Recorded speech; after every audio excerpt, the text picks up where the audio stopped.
Sun and Mood Reads. Hello everyone, welcome. My name is Sun. All right, here we go. So today I am reviewing and sharing my thoughts on the Broken Earth Trilogy by N.K. Jemisin. It is a 3 times Hugo Award-winning fantasy trilogy, and it is very well deserved. This series has also had a huge impact on my reading life and even some aspects of my life in general, because it broke down particular walls I had as a reader, including one wall that I didn't even realize I had put up. Now, I have been meaning to do this video for a very long time. I just haven't gotten around to it. But what gave me that kick up the bum to finally do this video was I've just come off a fantastic, wonderful, fun, collaborative discussion that I was involved in with the fantasy professor himself, Philip Chase. He was very lovely and generous enough to invite me along to a discussion about our top 5 favorite fantasy stories. And this was with Joanna and Lezlie from The Nerdy Narrative. I will provide all the links to their channels and the actual video of the discussion itself below. I really felt like I was pulled into the big league, and I wasn't quite sure if I was ready for it, but it was just so much fun just to share our amazing experiences with our favorite fantasy reads. And of course, in that discussion, I mentioned the Broken Earth Trilogy because it is one of my favorite fantasy reads, and it is the story that has had the most impact on my reading life. I'm going to start off with a spoiler-free quick summary, God help me. And then I'm going to share my thoughts on why I love this series so much. And then I'm going to break it down for you and discuss exactly how the Broken Earth Trilogy broke down some of my walls. But first, a summary. I hate summaries, and it seems harder to summarize a book that you absolutely love and have quite a personal, emotional attachment to it. And this trilogy in particular is really, really tricky to summarize without spoilers. But I'm going to give it a good crack. So here we go. We are introduced to a continent called the Stillness. It's meant to be like our Earth, but is inferred that it is perhaps centuries, maybe thousands of years in the future. This continent is in just apocalyptic chaos. It's hit with cyclic catastrophes called seasons, and these seasons are extreme natural and unnatural disasters that just wipe out generations. The remaining surviving humans on this earth have to start all over again. And seemingly there is no end to this apocalyptic circumstance. It just seems like the earth is dying, basically. So yeah, happy times. That's the place. So let's talk about the people. So in this stillness, there are many different races, aesthetically diverse, vast spectrum of skin colors, much like, our world. You do get a really rich detail of their history, their culture, and their beliefs. And this aspect in particular is something that I will go into detail later. But there is a particular race called the Origines. These Origines have a super ability called orogeny, where they can connect, or they like to say cess, to the Earth's energy. So these Origines can quell, manipulate, erupt, seismic activity, volcanoes, etc. So Origines are unique, different, and extremely powerful. And sometimes, as we are very well aware, being different and powerful can be interpreted as being a threat. So in order to keep this race in line, these people called the Guardians, they search and identify Origin children, and they just round them up and take them to an established called the Fulcrum, where Origins are raised and trained to strengthen their abilities in order to help quell all the earthly catastrophes, while also keeping them all in one place and basically oppressed. Now let's have a quick chat about the characters, in particular the protagonists. So early on we meet Esun, who is a middle-aged wife to a husband named Jija, and is a mother to 2 children, Uche, I think it is, and Nasun. Now, the husband doesn't know it, but Esun is an Origin and has passed on that trait to her children. Orogeny is kept a secret because more often than not, if it is revealed, Origins get killed, basically. Jija, the husband, discovers that the children are Origins, as is Esun. This leads to a tragedy and hence starts Esun's journey across the continent to track down Jija and the daughter Nasun, whom he has kidnapped and has fled. Now, there is also a character named Cyanite, who has grown up in the Fulcrum as an Origin student and is being trained and partnered up by a 10-ringer. If you are a 10-ringer, it means you are the most powerful Origin existing, basically. And this Origin's name is Alabaster. Their love-hate, tumultuous relationship is developed and they go on a bit of a journey themselves. And lastly, there is also Damaya, a young girl, a student at the Fulcrum, who is being raised and trained and has a pretty screwed up, manipulative master-student relationship with her guardian, Shafa. So they're the main ones we are introduced to in the 5th season, which is the first book. Sorry, I forgot to mention that. The 5th season is the first book. And so these characters and circumstances start off a journey to basically find out why Earth is so catastrophically dying and what needs to be done.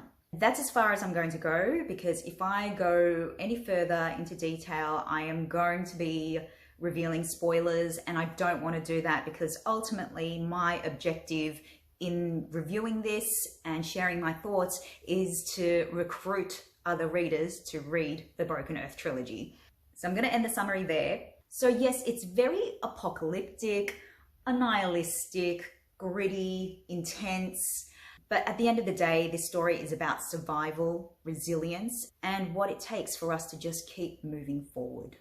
Now a little bit about why I love this Broken Earth Trilogy so much. Reason one, the magic system and world building is just so unique, unlike anything that I've ever read or imagined, and it's just so super cool and insane. It is a fantasy series, but it does have a bit of a touch of sci-fi, and there are some really awesome, like literally out of this world concepts. But yeah, I was absolutely immersed in this world. And that has a lot to do with N.K. Jemisin's writing, which leads me to the second reason. Jemisin's writing, her narrative style, and her social commentary. So she has a very unique writing style. A lot of this story is in the second narrative, which I admit took me quite a while to get used to, and a lot of readers do say that. But once I was able to get used to it, and once I realized there is a purpose to it, I promise there is a purpose to this second narrative, because yes, I get it. If there is no purpose to a second narrative, then it's just really jarring, and I don't like second narratives, to be honest with you, as well. But in this case, it was genius. And of course, the social commentary. I did mention this in that discussion, in that collaborative discussion as well. So the parallels that have been drawn from this fantasy world to our world, and the history of oppression, slavery, just human behavior, how some people, when they feel threatened, basically treat others like crap. And also the commentary of how humans just take from Earth. And yes, we are seeing the consequences and the results of that. So those parallels are drawn really, really well. I loved the characters. They are so vivid, really raw and gritty, and very, very flawed. This is one of the few stories where I was really invested in the characters, but I didn't necessarily like them very much. But I grew to completely understand every fiber of their existence. And one of the reasons that I love this series is the protagonist, Esun, is a flawed, middle-aged mum. How bloody refreshing to read about a protagonist that basically fits my profile. So yeah, those were the reasons why I loved this trilogy. Now let's get into how the Broken Earth Trilogy broke down some of my walls. There were three main walls that were broken down. The first wall was the fantasy is not for me wall. As I've mentioned a million times before, my journey in reading fantasy is relatively new. I started 3 years ago with the 5th season, with this trilogy, and it started this wonderful fantasy reading journey for me. This trilogy and N.K. Jemisin as an author just went against every grain, every kind of expectation, stereotype that I had about what is a fantasy book. You know, the tropes were not the usual. The characters were not the usual. The writing style was not the usual. I don't know, but this book and N.K. Jemisin just kind of fits like a glove for me. So this series started me on the path of fantasy reading and has set the bar very high, but has made me super, super excited to read some more amazing fantasy stories. Okay, so the second wall that was broken down for me was the characters always look like this wall. So this obviously has to do with the diversity of the characters in this story. N.K. Jemisin is a Black American author. Many of the characters in this story are of Black heritage, have dark skin, mixed race. It's a vast spectrum, which is refreshing, and it's definitely becoming a bit more of an occurrence in fantasy stories and other stories in general. But I read this 3 years ago and had a little bit of an epiphany when I was reading this. So when I decided to read the 5th season, I actually did not know anything about this book. All I knew was that it was a fantasy book and that it had won an award. That's it. Didn't know anything else. I started reading it, and as all of us readers do, I started to envision the characters in my head. Organically, you know, I decided that Essen looked like this, and Nasun looked like this, and Alabaster looked like this. Do you see a pattern here? Until it was obviously spelt out that these characters, you know, were not white, I had envisioned them as Caucasian, as white, and that's okay. But the epiphany was that I realized that until 5th season, pretty much 100% of the time, I did envision my characters based on the assumption of white. Which means, yeah, anytime I envisioned a hero, a protagonist, a romantic lead, a princess, a king, a queen, they were always Caucasian. And that's, I guess, understandable because I am an immigrant who has grown up in a Western society. So I have been conditioned to believe that the protagonist leads always look white. You know, in my late 30s, I discovered this is something that I unconsciously did. Yeah, I must admit, I still get a little bit emotional thinking about that and just thinking, wow, how could I not even realize that I did that? And what made me decide to make a conscious change about that is, you know, I have 2 daughters, they're 7 and 5. They are sponges. They take in everything around their world. And, you know, I don't want them to be like me. I don't want them growing up believing that heroes, people who make a mark in this world, in stories, never look like them. That's a heartbreaking belief that I want to discourage and avoid for my girls. So once I discovered that about myself, I did something that I call conscious casting in my brain. So anytime I read a book, although it felt forced, I would consciously cast them as just different looking, making sure that it was a vast spectrum of different types of people in my brain. And then eventually what I found was that conscious casting actually became just a natural unconscious exercise.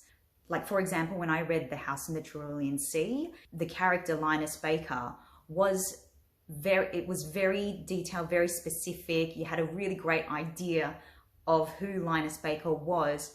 I don't know why, but just intrinsically, I had Jordan Peele in my head. You know, I could just see Jordan Peele with his glasses and, you know, a little bow tie and his, you know, slightly, you know, chubby face and just his mannerisms. And so that's just an example. So yeah, a huge self-realization through this book. So the third wall that was broken down, and it's a bit of an expansion of the first wall, I guess.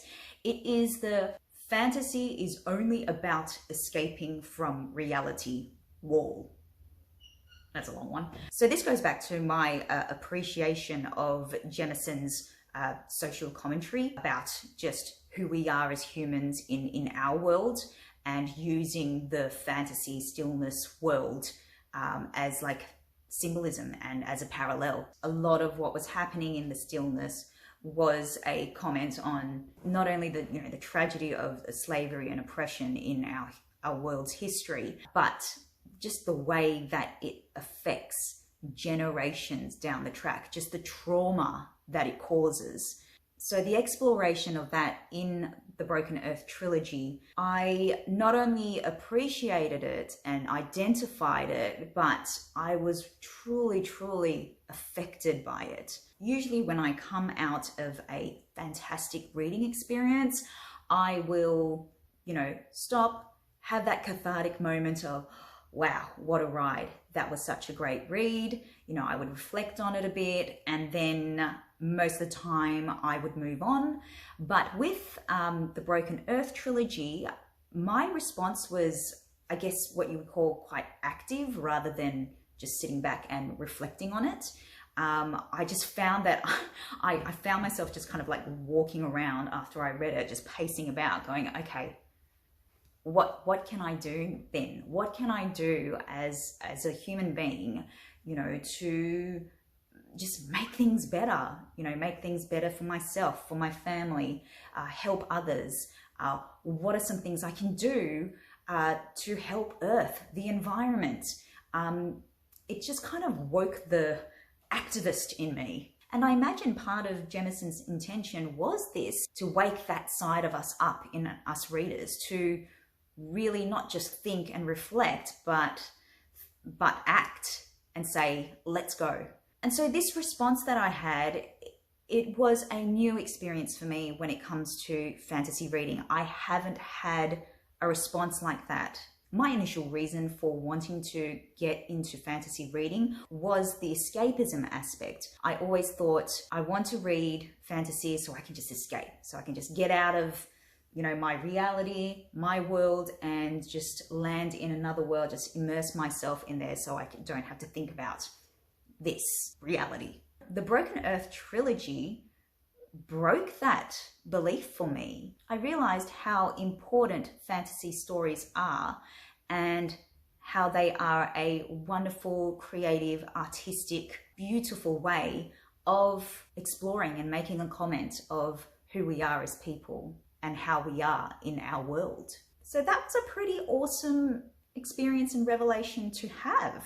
So yeah, those were the 3 walls that were broken down with this Broken Earth Trilogy. As you can see, this series was an important read for me. And I am just super excited to continue this Jemisin journey. I've actually recently finished reading The City We Became by N.K. Jemisin, and once again was blown away. Completely different experience, but I just absolutely loved it.